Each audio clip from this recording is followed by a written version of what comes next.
2004 August 5 മുതൽ എന്ന് പറഞ്ഞാൽ ഒരു 1.25 കൊല്ലമായി ഇവിടെ ഉണ്ട് ഷെയ്ഖ് ഹസീന. നമ്മൾ അഭയം കൊടുത്തതാണ്. അപ്പോൾ ഷെയ്ഖ് ഹസീനയെ വിട്ടുകൊടുക്കുന്നതിന് ഞങ്ങളെതിരല്ല.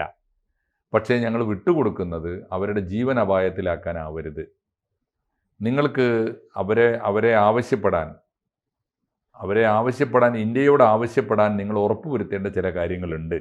4-5 വാക്ക് പറയുന്നുണ്ട് ആ കത്തിൽ. രൺധീർ പറഞ്ഞിട്ടുള്ളത് ഇങ്ങനെയാണ്: നിങ്ങൾക്ക് ഉറപ്പുവരുത്താൻ കഴിയുമോ നിങ്ങളുടെ രാജ്യത്ത് നിങ്ങൾ വിചാരണ നടത്തി ശിക്ഷിച്ചു എന്ന് പറയുന്നുണ്ടല്ലോ, ഇപ്പോഴും നിങ്ങൾക്ക് സമാധാനം ഉറപ്പുവരുത്താൻ, പീസ് ഉറപ്പുവരുത്തിയിട്ടുണ്ടോ?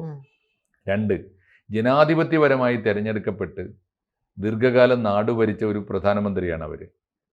നിങ്ങൾക്ക് ഡെമോക്രസി ഉറപ്പുവരുത്താൻ സാധിച്ചിട്ടുണ്ടോ? അവർ ഏത് സിസ്റ്റത്തിൽ നിന്നാണോ വന്നത് ആ സിസ്റ്റത്തിന് വേണമല്ലോ അവർ വിട്ടുകൊടുക്കാൻ. ഡെമോക്രസി നടപ്പാക്കാൻ നിങ്ങൾക്ക് സാധിച്ചിട്ടുണ്ടോ? വേറൊന്ന്, നിങ്ങളിനി തെരഞ്ഞെടുപ്പ് നടത്തുമെന്ന് നിങ്ങളുടെ ഗവൺമെൻറ് പ്രഖ്യാപിക്കുന്നുണ്ട്. പക്ഷേ ആ തെരഞ്ഞെടുപ്പ് ഇൻക്ലൂസീവ് ആയിരിക്കുമോ? ഇൻക്ലൂസീവ് എന്താ? രാജ്യത്തെ എല്ലാ വോട്ടവകാശമുള്ള പൗരന്മാരെയും ഉൾക്കൊള്ളിച്ചുകൊണ്ട്.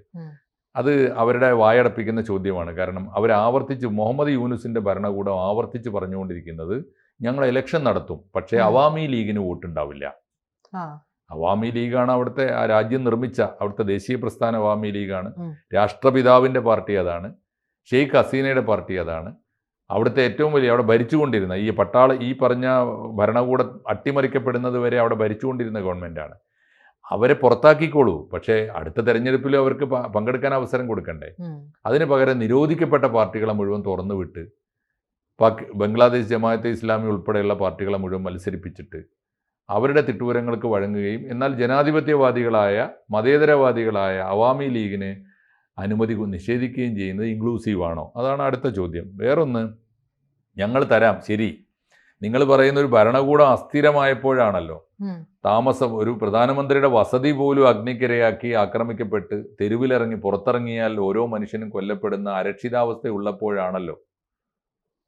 മാത്രമല്ല പിന്നീട് ആണല്ലോ ഷെയ്ഖ് ഹസീന ഓടി വന്നത്. അപ്പോഴാണല്ലോ ഞങ്ങൾ അഭയം കൊടുത്തത്.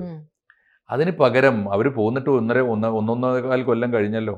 ഇപ്പോഴും അവിടെ സ്റ്റേബിളായൊരു ഗവൺമെൻറ് ഉണ്ടോ? സ്റ്റെബിലിറ്റി നിങ്ങൾക്ക് ഉറപ്പുവരുത്താൻ പറ്റുമോ? ഈ 4 വാക്കുകൾക്ക് നിങ്ങൾക്ക് ഉത്തരം പറഞ്ഞാൽ ഞങ്ങൾ ആലോചിക്കാം. ഗവൺമെൻറ് ആലോചിക്കും എന്ത് ചെയ്യണമെന്ന്. അങ്ങനെ ഒരു സംഭവം ഉണ്ടാവില്ലല്ലോ. അതാണ് പ്രശ്നം. അതുകൊണ്ട് അതിൻ്റെ അർത്ഥം എന്താ? നമ്മൾ കൊടുക്കാൻ തയ്യാറല്ല, നമ്മൾ വിട്ടുകൊടുക്കാൻ തയ്യാറല്ല എന്ന് നേർക്കുനേരെ പറയുന്നതിന് പകരം ഡിപ്ലോമാറ്റിക് ആയിട്ടുള്ള ചോദ്യമാണ് ചോദിച്ചത്. കൂടുതൽ വാർത്തകളും വിശേഷങ്ങളും നിങ്ങളിലേക്ക് എത്താൻ ABC മലയാളം സബ്സ്ക്രൈബ് ചെയ്യുക, ബെൽ ബട്ടണും അമർത്തുക.